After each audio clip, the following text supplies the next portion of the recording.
No puede haber nada más brutal que aquella derrota en los pantanos y los bosques. Así se contó en los anales de Roma. 3 legiones imperiales aniquiladas en los pantanos de Germania, en otoño del año 9 después de Cristo. La batalla marcó un punto de inflexión en la historia europea. Porque Roma fracasó en su intento de conquistar las tierras al norte del río Elba y, por supuesto, las que estaban más hacia el este. Los romanos se retirarían a sus defensas en el Rin y el Danubio. Europa quedaba dividida en 2, y así seguiría durante siglos.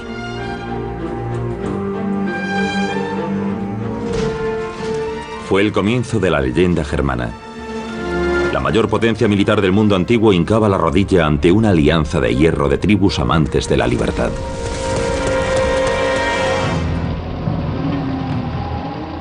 Los nacionalistas alemanes del siglo XIX convirtieron esta batalla en los pantanos en el acto fundador de la nación moderna.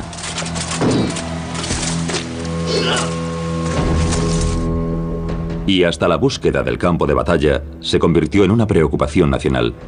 700 ciudades y pueblos pretendían haber sido el lugar del enfrentamiento. Pero las pruebas arqueológicas apuntan a este lugar, el bosque de Teutoburgo.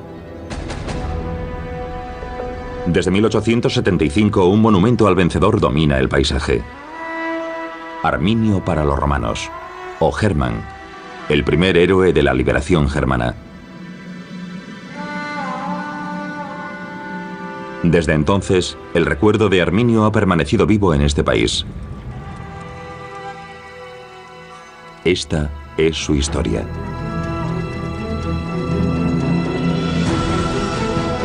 La batalla contra Roma.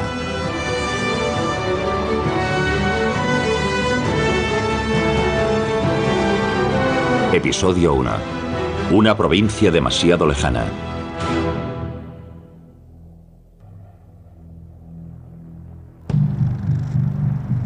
Julio César dio el mismo nombre a todas las tribus de las inaccesibles regiones al este del Rin. Germanos, que constantemente hacían incursiones en territorio romano. Incluso antes del nacimiento de Cristo, César Augusto decidió proteger el débil flanco oriental del imperio en la Galia. Tras una serie de campañas, las tribus germánicas fueron sometidas. Algunas ofrecieron resistencia, otras, como los queruscos, se aliaron con Roma.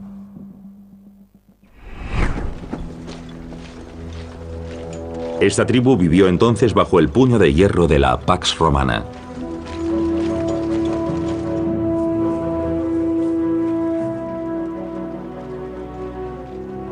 Aquí vive un niño, que más adelante llegará a ser conocido como Arminio. Cuando tiene unos 10 años, su vida cambia para siempre.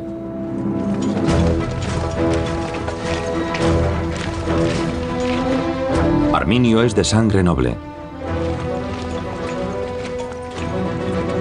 Su padre, Segimer, pertenece a la aristocracia querusca, aunque Segimer se opone rotundamente a la alianza con Roma.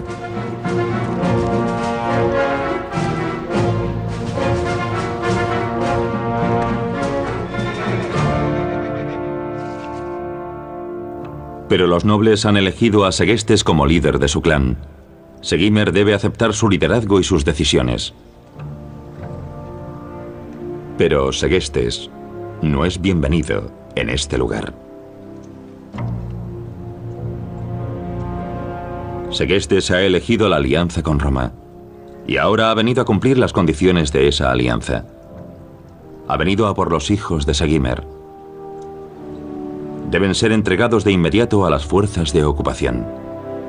Es, según él, un sacrificio necesario, que debe realizarse por el bien de toda la tribu. Significa que Segimer tal vez nunca vuelva a ver a sus hijos. Se convertirán en romanos.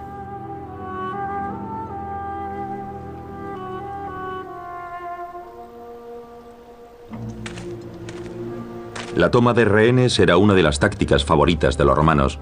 Jefes como Segestes eran sus agentes y tenían mucho que ganar con su cooperación.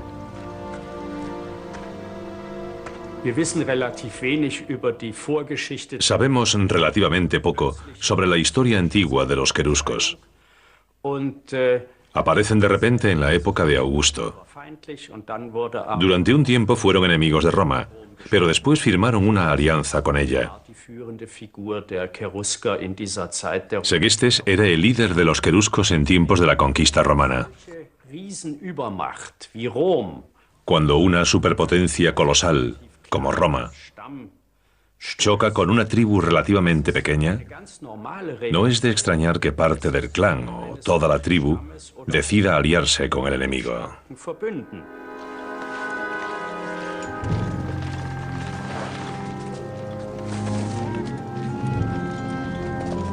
Todo lo que sabemos sobre los germanos procede de antiguos textos romanos.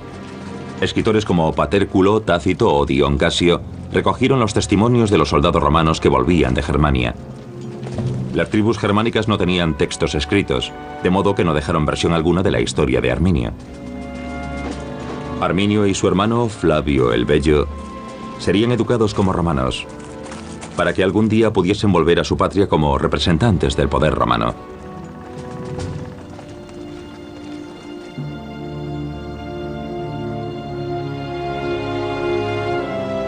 Para los romanos, esta parecía una forma segura de consolidar su control. ¿En quién si no podrían confiar teniendo en cuenta que las familias y clanes que forman el pueblo querusco, sus aliados, están divididos entre enemigos y amigos de Roma? Pero es un error hablar de un pueblo unificado y llamarles germanos. Hay decenas de tribus que luchan constantemente entre sí. Para los romanos, esta es una terra incógnita, un mundo desconocido.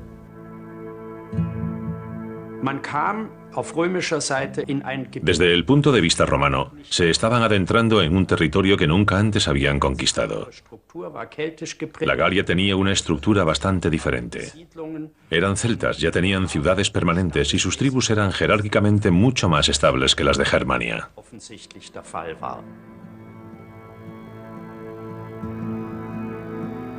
Los pueblos germánicos viven para sí mismos, separados entre sí, escribió el historiador romano Tácito.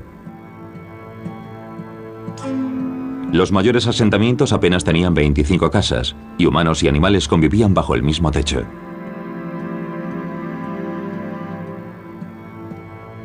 Las ciudades y pueblos como las que hay en el resto del imperio aquí son desconocidas. Y para los romanos estos pueblos son salvajes incivilizados, que viven más como animales que como humanos.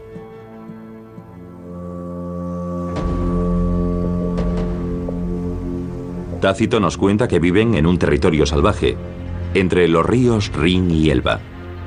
Un paisaje cubierto por vastos parajes de bosques espesos de roble y abedul. El lugar que describe Tácito es totalmente desconocido.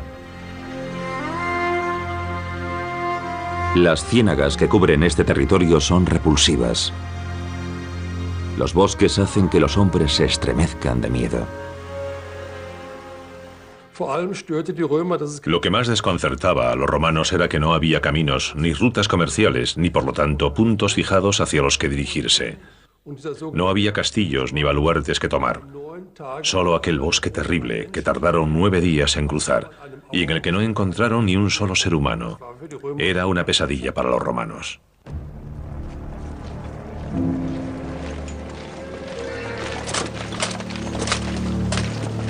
Los bosques impenetrables eran totalmente inadecuados para la logística y las tácticas militares romanas.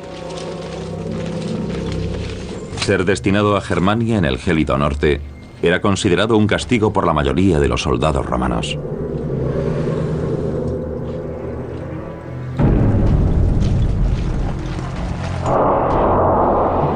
Estaban asustados, porque nunca habían visto bosques. Tras siglos construyendo las ciudades romanas y su flota naval, Italia se había quedado prácticamente sin bosques.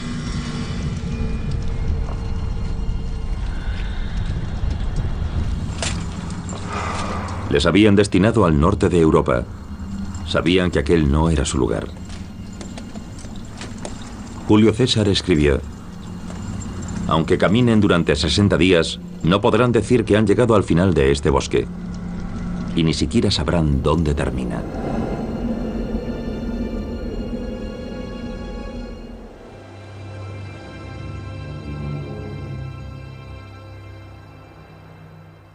A lo largo y ancho del Mediterráneo, Roma tenía una cultura urbana. Vivían en ciudades. Y en comparación, lo que encontraron en Germania era muy primitivo, era muy simple. Faltaban los elementos básicos de la civilización romana y sus logros. Aquello era un auténtico choque entre dos culturas.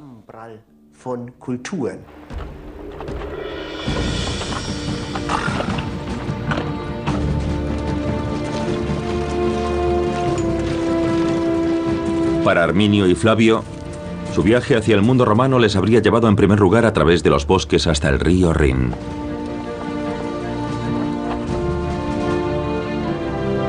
Aquí comenzaba el mundo romano. Y las primeras señales contundentes del dominio romano de la ingeniería eran una enorme fortaleza y un puente que cruzaba el río.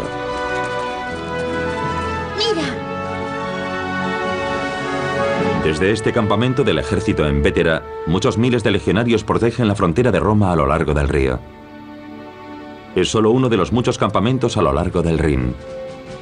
Los romanos fundaron ciudades como Colonia, Coblenza y Maguncia, escaparates de la civilización romana. Pero el mensaje que transmiten no es «no os acerquéis».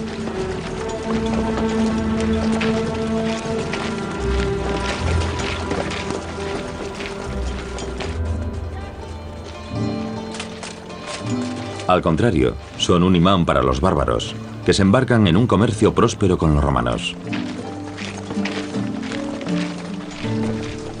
El pelo largo y rubio es especialmente valioso.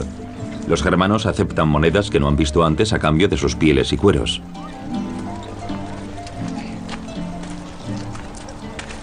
Dos monedas. Las tribus que no tienen nada que vender trabajan para los romanos. Es un mundo nuevo tentador. Sin duda debió de causar una tremenda impresión a las tribus germánicas la forma en que los romanos construían sus torres, la compleja organización que tenían detrás, su destreza para los cálculos y medidas, su destreza para ofrecer un suministro de agua corriente. Todo eso debió de causarles una enorme impresión. Nos imaginamos a aquellas tribus con la boca abierta, absolutamente sorprendidos.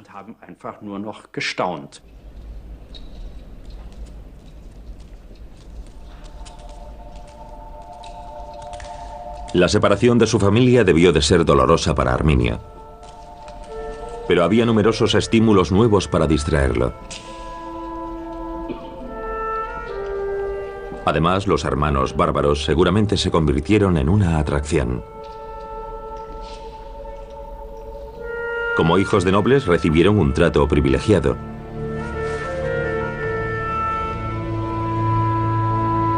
Que incluyó, por ejemplo, su primera experiencia milagrosa con suelos calentados.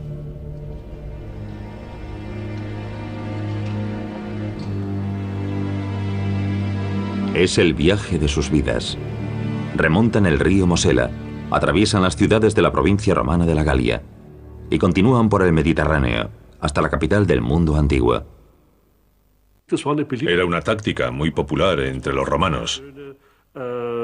Llevaban a los hijos de los nobles a Roma y los educaban en una escuela en la colina palatina. Allí cumplían dos objetivos. Por una parte eran rehenes y garantizaban el buen comportamiento de sus padres, pero por otra eran educados como romanos, y se esperaba que cuando volviesen con su pueblo se comportasen como tales. Y sin duda eso fue lo que le ocurrió a Arminio, porque cuando él era un niño, los romanos tomaron rehenes nobles en Germania. Arminio y Flavio posiblemente llegaron a Roma sobre el año 9 a.C. Primero atravesaron los barrios de los canteros en unos suburbios llenos de vida. Después se fueron acercando al centro de la mayor ciudad del mundo, con su 1.000.000 de habitantes.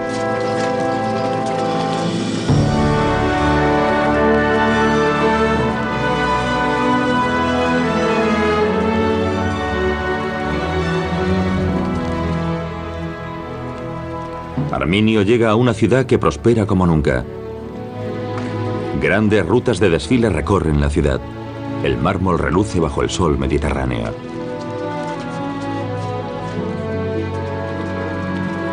Nunca habían disfrutado de un período de paz tan largo, y el Imperio Romano nunca había sido tan grande como bajo el emperador Augusto.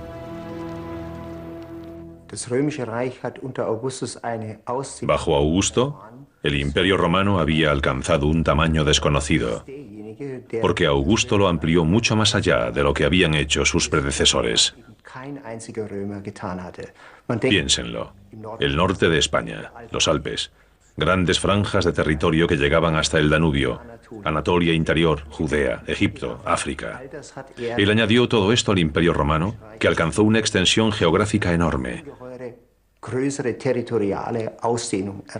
Pero, sin embargo, posteriormente, la época de Augusto sería asociada con la paz, porque logró la paz en Roma tras décadas de guerra civil, de romanos contra romanos. Pero en política exterior, Augusto no fue para nada un emperador de paz. Hizo la guerra, sin pausa, durante todo su reinado. Siendo joven, Arminio entra a formar parte de la gigantesca máquina bélica romana.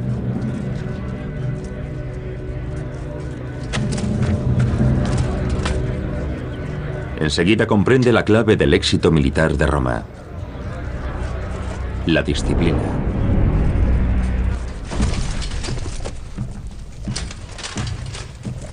¡Atención! No debió de ser fácil para un querusco someterse a un entrenamiento estricto y a una obediencia incondicional. Los guerreros germánicos rechazaban los liderazgos firmes. Pero Arminio demuestra ser un excelente alumno. Es un joven que aprende rápido y tiene un talento inusual para ser germano, según el veredicto contemporáneo. Este querusco se está convirtiendo en el soldado romano perfecto. Esta educación de un germano dentro del Imperio Romano siempre tiene dos vertientes. Una vertiente técnica. ¿Cómo lidero un ejército? ¿Qué armas llevo? Y una vertiente ideológica. La política y Roma son la misma cosa. Roma es el ideal que debemos adorar. Y los romanos combinaban ambas. Aproximadamente en el año 1 a.C., Arminio recibe su primer destino, Panonia, en los Balcanes. Es capitán de la Auxilia, una fuerza montada de mercenarios germanos.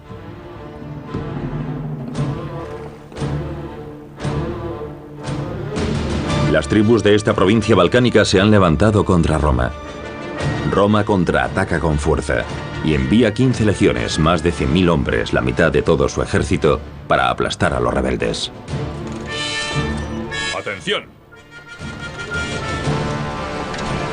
¡Preparados!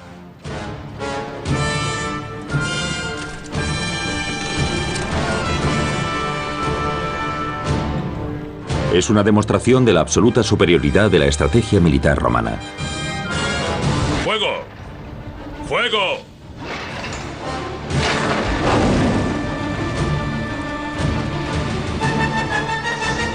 El poder romano no se encuentra en el valor de los soldados individuales, sino en la cooperación estratégica de las unidades militares. Arminio nunca olvidará esta lección. En un combate abierto, Roma es invencible. Nos encontramos ante dos formas diferentes de concebir la guerra. El ejército romano es profesional y disciplinado. Los diferentes rangos poseen funciones y papeles definidos. Cada hombre sabe si debe hacer una cosa u otra. Manda a muchos hombres y tiene medios y equipo para hacer esto o aquello. Entre los germanos, sin embargo, existía una relación entre los jefes o nobles y los guerreros elegidos que pasaban de tribu en tribu y que habían jurado fidelidad a esos jefes. A su manera, esos guerreros también eran profesionales. Era una relación personal y, en cierto sentido, por supuesto, también fomentaba la disciplina. Es decir, era una cuestión de honor. Una situación en la que estaban unidos a un hombre concreto y le debían lealtad.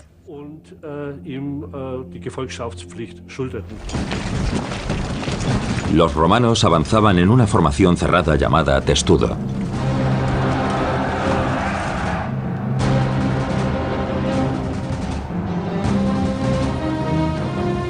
Los bárbaros atacaban en una formación en cuña llamada cabeza de jabalí.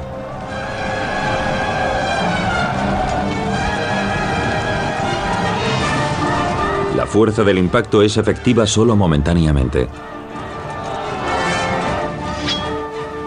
Las legiones están protegidas y siegan a sus atacantes. Las filas están tan cerradas que actúan como un solo hombre. No sabemos qué hizo exactamente Arminio en la guerra de Panonia, pero debió distinguirse en el combate. Cuando volvió a Roma, el emperador Augusto le nombró caballero, el mayor honor concedido a un miembro de una tribu germánica.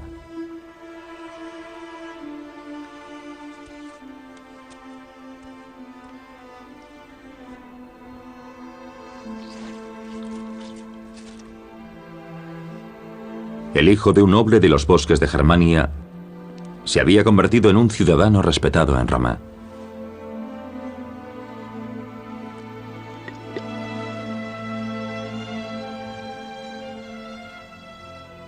Han pasado 15 años desde que dejara atrás su casa. Es imposible saber si echa de menos a su familia, la libertad, los bosques infinitos. Imposible saber cuáles son sus ambiciones.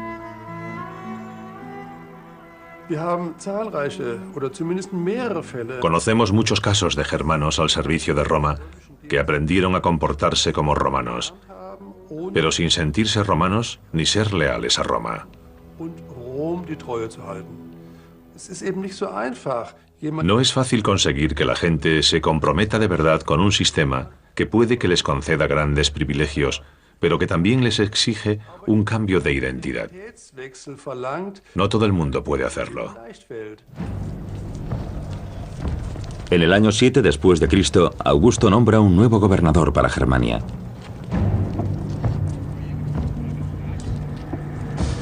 Es un pariente suyo, llamado Publio Quintilio Varo, al que describen como físicamente corpulento y espiritualmente complaciente. Aunque Varo ya ha demostrado su valía en una crisis. Aplastó una revuelta judía siendo gobernador en Siria y crucificó a 2000 rebeldes. Llegó a esta provincia rica como un hombre pobre y se marchó de esta provincia pobre como un hombre rico, dirían de él después. En sus días de gloria se acuñaron monedas con su imagen, un raro privilegio.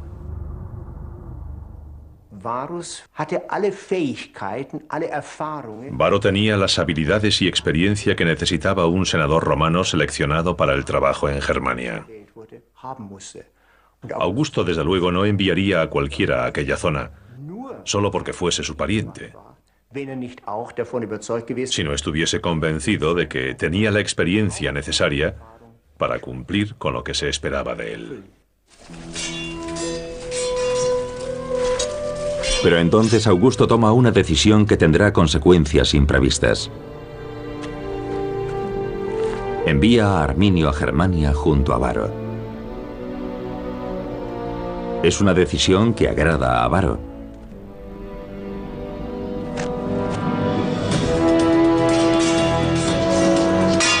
Arminio tiene fama de ser valiente, disciplinado y leal. Y conoce a los queruscos y su forma de luchar. habla su idioma.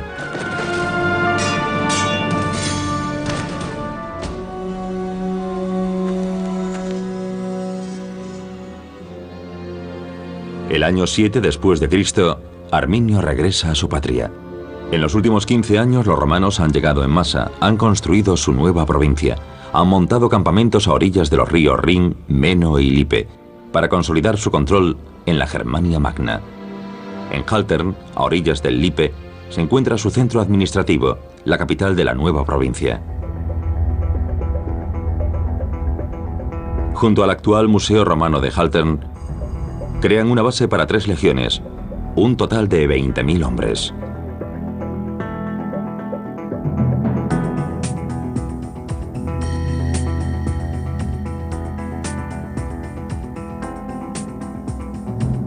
Hay barracones, herrerías para fabricar armas, hornos de cerámica y villas para los oficiales de mayor graduación.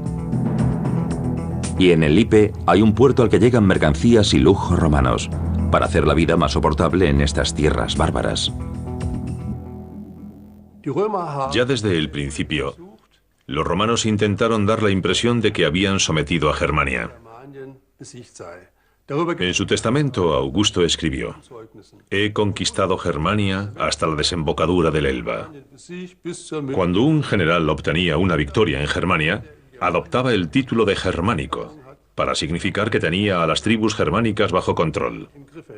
Los romanos acuñaban monedas que representaban a Germania como una mujer, sentada en el suelo, llorando y con una lanza rota, para que el pueblo llano captara la idea.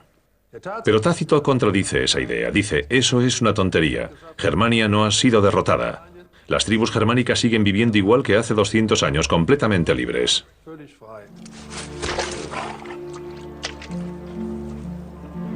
A su vuelta, Arminio tal vez buscó en vano señales de la dominación romana.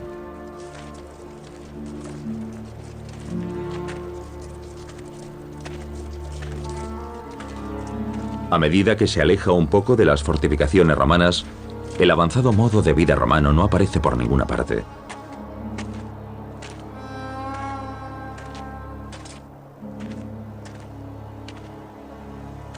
Arminio sin duda aprovechó la oportunidad para reencontrarse con su padre, Segimmer. Tuvieron tiempo para hablar de la grandeza de Roma o de su patria.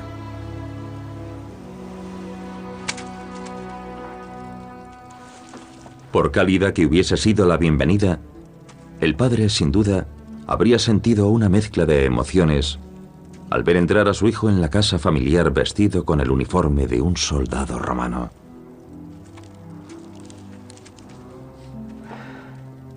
Arminio sin duda debió alabar las ventajas que les había traído Roma y formar parte del imperio. Riqueza, conocimientos y justicia, y el fin a las perennes guerras civiles entre las tribus germánicas.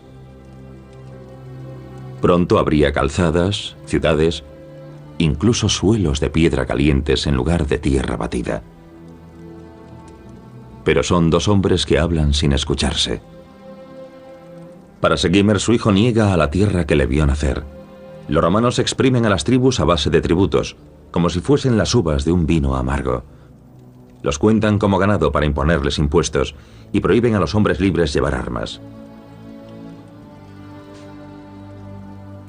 Sin una espada, un querusco no puede ser libre. Pero su pueblo está indefenso. Los tiempos han cambiado.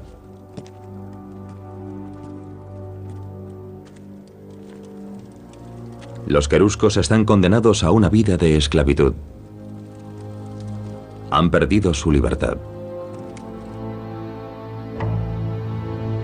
Pero no todas las tribus germánicas insisten, como Segimmer, en la libertad y la independencia.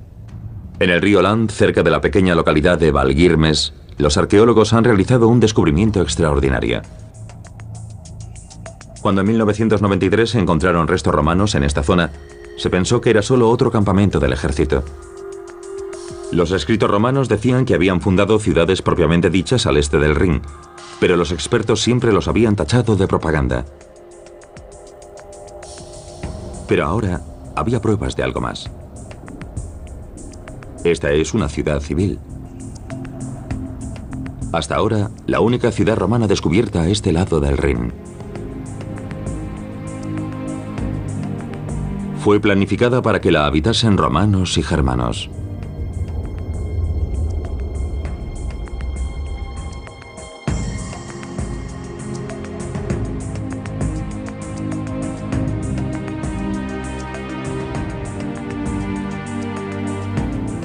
El historiador romano Dion Casio describió la estrategia que ocultaba.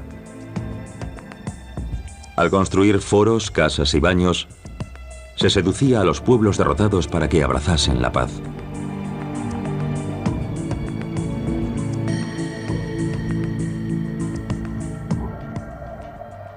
Y entonces, los arqueólogos encontraron pruebas concluyentes de la actitud de Roma hacia su recién conquistado territorio.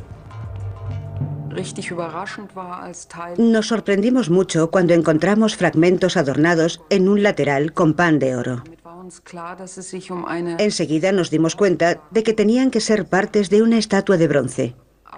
Pero cuando encontramos un estribo, una parte de las riendas y el casco de un caballo, supimos que estábamos ante una estatua ecuestre. Y por supuesto, el tamaño de las piezas dejaba claro lo grande que era la estatua.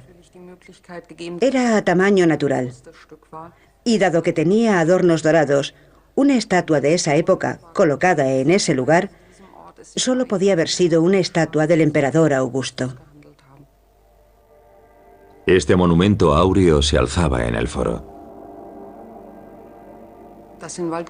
El hecho de que hubiese una estatua ecuestre de oro a tamaño natural en Valguirmes demuestra que los romanos reclamaban claramente como suyo el territorio, pasando por encima de la población local. Imagínense a un nativo de la zona, de pie en el foro, contemplando esta reluciente estatua de oro de un jinete y su caballo, y que era el retrato realista del emperador. Tenía que ser algo absolutamente impresionante para ellos. Varo probablemente esperaba encontrar Germania ya pacificada cuando llegó a Haltern y conoció a Arminio.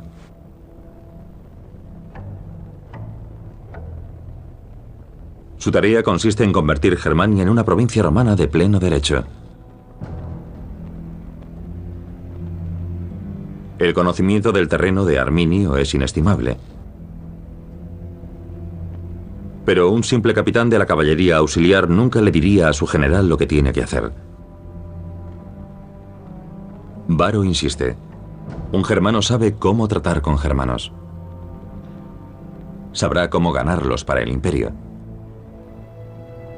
Puede que la sangre que corre por mis venas sea germánica, dice Arminio, pero mi cabeza y mi lengua son romanas. Entonces Arminio debe actuar como un romano, replica Varo.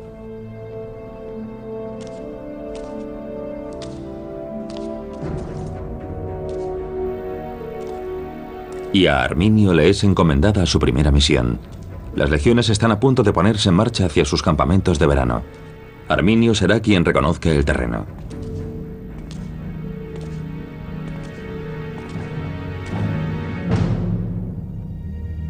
Para demostrar su dominio, los romanos trasladaban a sus tropas al este cada verano. Desde sus baluartes en el Rin y en el Lippe, marchan hacia el río Weser, hogar de los queruscos.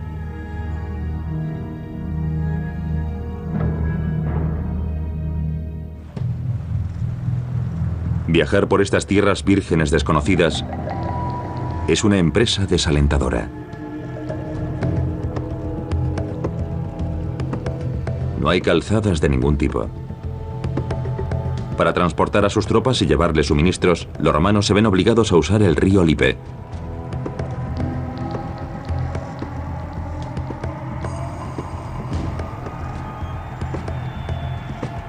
Incluso desarrollan una embarcación especial para ello. Es una barcaza de fondo plano de 30 metros de eslora, con un calado de solo 40 centímetros. Puede navegar en aguas poco profundas y transportar una carga de 53 toneladas. Con centenares de estas barcazas, Varo se adentra en Germania, hasta que el río se vuelve demasiado estrecho. Entonces desembarcan la carga a tierra. Hay enormes cantidades de material. Las legiones viajan con un contingente civil, herreros, carpinteros, recaudadores de impuestos. Muchos llevan a sus familias. Y después están los mercaderes, con su vino y aceitunas. Y todos los pequeños lujos de la patria que hacen más soportable a los romanos la vida en el frío y salvaje norte.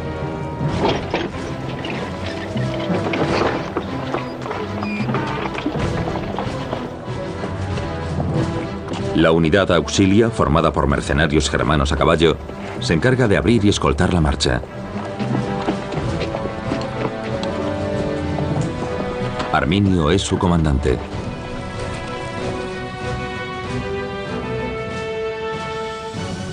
Un total de 22.000 personas que forman una fila de 15 kilómetros se abren paso por la llanura. Si avanzas en un frente ancho de varias columnas, pero de repente te encuentras con que debes pasar un río o un barranco, o una franja estrecha de terreno entre un acantilado y un pantano, donde el camino apenas tiene 20 o 40 metros de ancho, poco importa que hayas estado avanzando en un frente ancho. De repente todo se para. Eso significa que debo avanzar formando un frente estrecho desde el principio, a no ser que quiera crear unos atascos imposibles después. Piensen en una autopista. Cuando una autopista de 3 carriles de repente se reduce a solo uno, tenemos un fabuloso atasco. Pues eso es lo que le pasaba a Varo. Marchaba con sus tropas por un terreno difícil, relativamente desconocido. No podía avanzar en un frente amplio porque habría creado exactamente ese tipo de atasco. Así que sus columnas de marcha eran cada vez más y más largas. Los soldados marchaban en 4 columnas. Cada legión contaba con un convoy de carretas que transportaba su equipo. La columna avanzaba unos 20 kilómetros de media al día.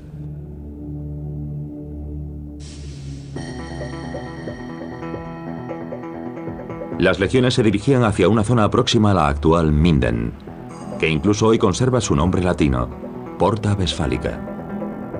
Aquí es donde el río Weser atraviesa las montañas de Wien y Weser. Durante mucho tiempo no se conoció la ubicación exacta del campamento de verano de Varo. Pero en 2008 los arqueólogos descubrieron restos romanos en un pueblo próximo al río Weser.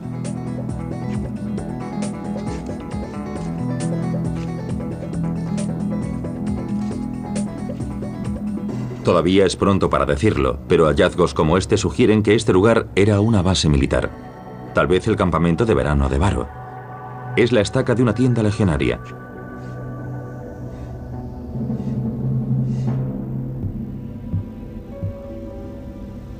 Desde su nueva posición de vanguardia, Varo decide imponer la ley romana a los bárbaros.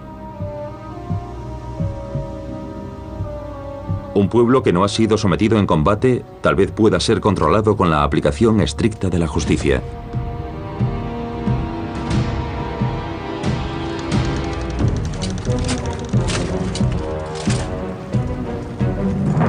¡Apartaos! ¡Dejad paso!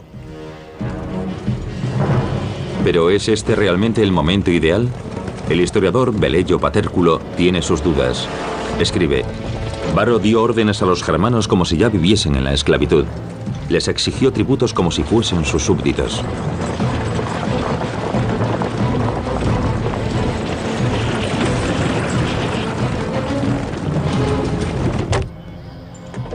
Los recaudadores de impuestos se hacen famosos por exigir que se paguen las cantidades exactas por los diferentes bienes. Las reglas son para todos, sin excepciones ni retrasos.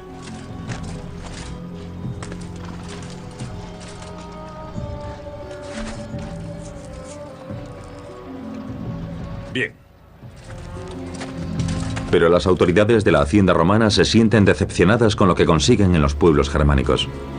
Estas tierras apenas producen excedentes. Las tribus germánicas son agricultores de subsistencia. Cuando les confiscan sus limitados productos, su frustración ante la dominación romana se convierte en odio.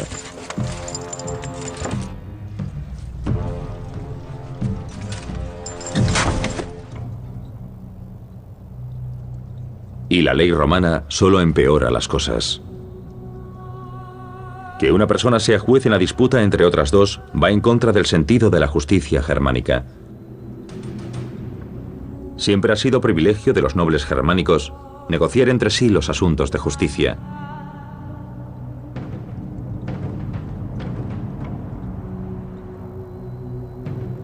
Y la peor transgresión.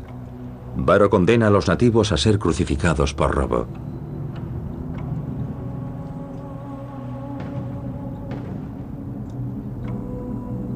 En el mundo germánico solo los dioses podían decidir sobre la vida y la muerte de un hombre libre. El robo e incluso el asesinato se expían pagando una multa, denominada Bergeld. Soltadme, no me toquéis. Pero Varo ignora las sagradas tradiciones germánicas. El comportamiento de Varo en Germania no difirió mucho de la política romana en otros lugares del imperio. Intentó introducir la ley romana, porque eso formaba parte de la vida en una provincia romana. Y que a los pueblos germánicos no les gustase, bueno, fue una reacción perfectamente normal por su parte.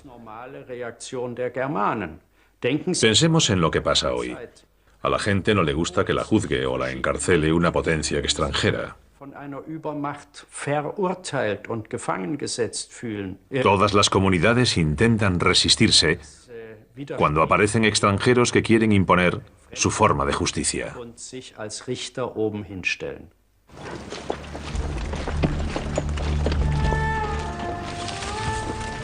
Varo corta de raíz brutalmente cualquier muestra de descontento.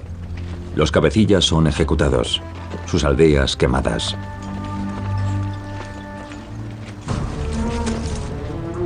¿Y qué piensa Arminio de todo esto? Él recordaba a su pueblo como una tierra de guerreros libres y orgullosos.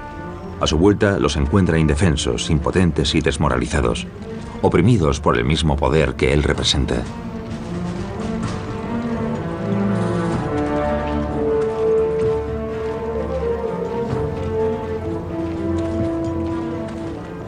Llega la hora de la verdad para este querusco. Puede que no tenga elección. Se vuelve contra Roma.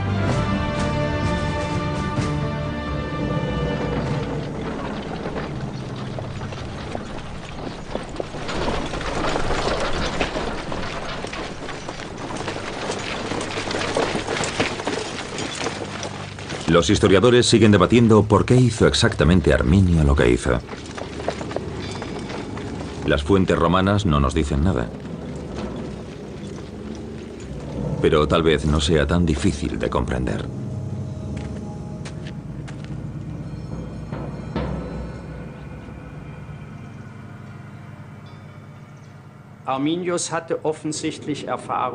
Arminio debió de experimentar cosas que lo llevaron a cambiar de opinión.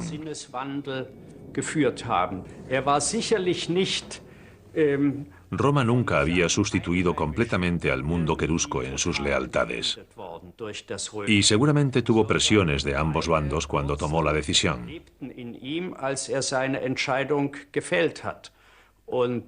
Seguro que estaba profundamente fascinado por Roma y que absorbió de ella todo lo que necesitaba para llevar a cabo su plan.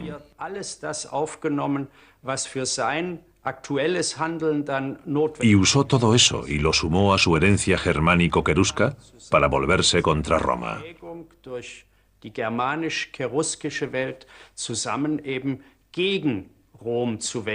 Roma, de la que ahora pensaba que ya no podía ser el futuro para su pueblo.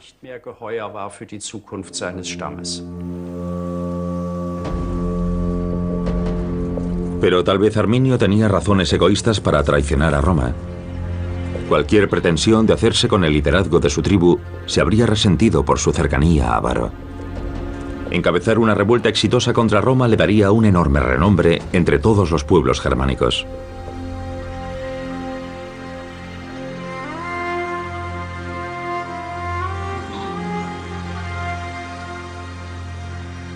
Es muy probable que Arminio ambicionase convertirse en rey de los pueblos germánicos, algo que nunca había existido.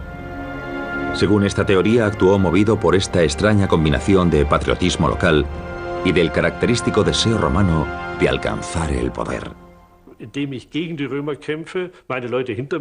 Si se enfrentaba a los romanos con su pueblo respaldándolo, podía alcanzar una posición independiente, poderosa, que nunca habría sido posible siguiendo a los romanos.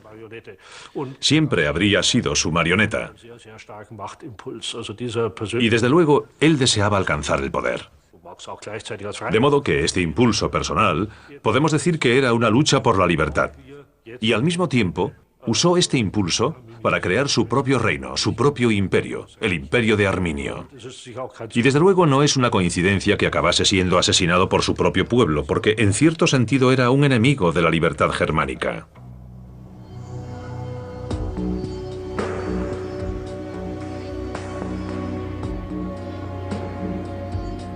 A espaldas de los romanos, Arminio convoca a todas las tribus germánicas para poner a prueba su lealtad.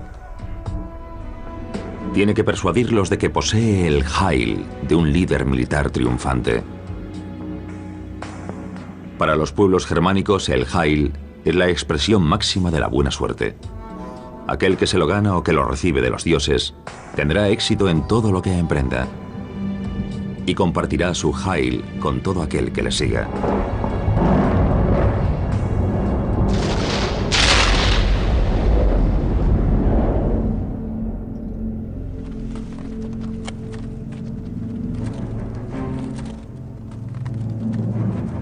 Pero no será fácil unir a las tribus germánicas en pos de un objetivo común. Prefieren pelearse entre sí. El peor enemigo de una tribu germánica es otra tribu germánica.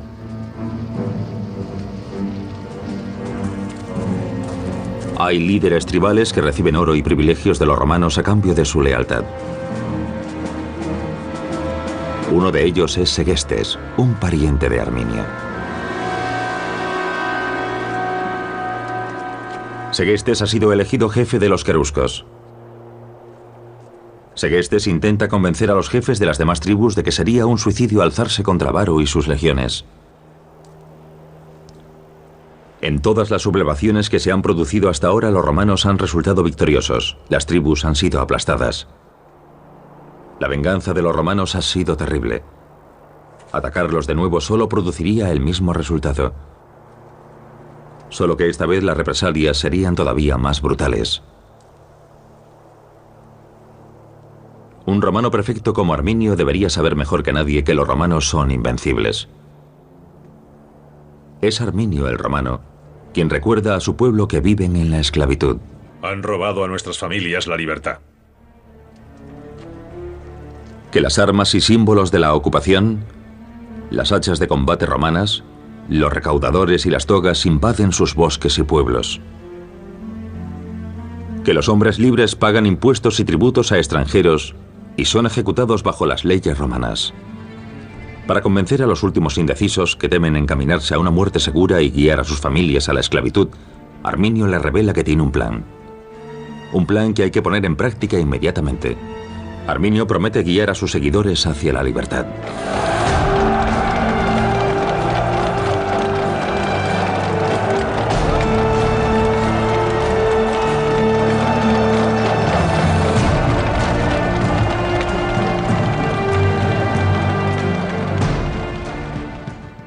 Arminio era un hombre de personalidad carismática.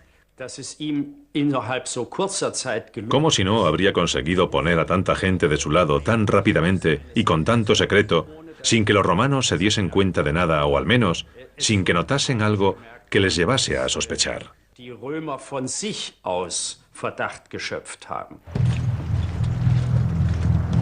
Una mañana de septiembre del año 9 después de Cristo, la 17ª, 18ª y 19ª legiones levantan el campamento. Con sus carretas de pertrechos, sus artesanos, mercaderes y sus familias, suman un total de más de 22.000 personas. Están deseando volver a la comodidad y el lujo de sus cuarteles de invierno. Pero la perspectiva de tener que marchar atravesando los bosques germánicos les provoca sentimientos dispares. Muchos de los soldados más veteranos solo quieren dejar atrás esta campaña para poder disfrutar de un merecido retiro en Roma. Un derecho automático tras 25 años de servicio.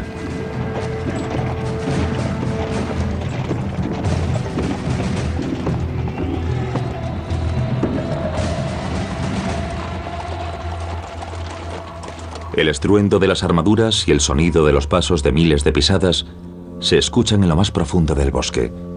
Pero el ruido dejará paso a un silencio clamoroso.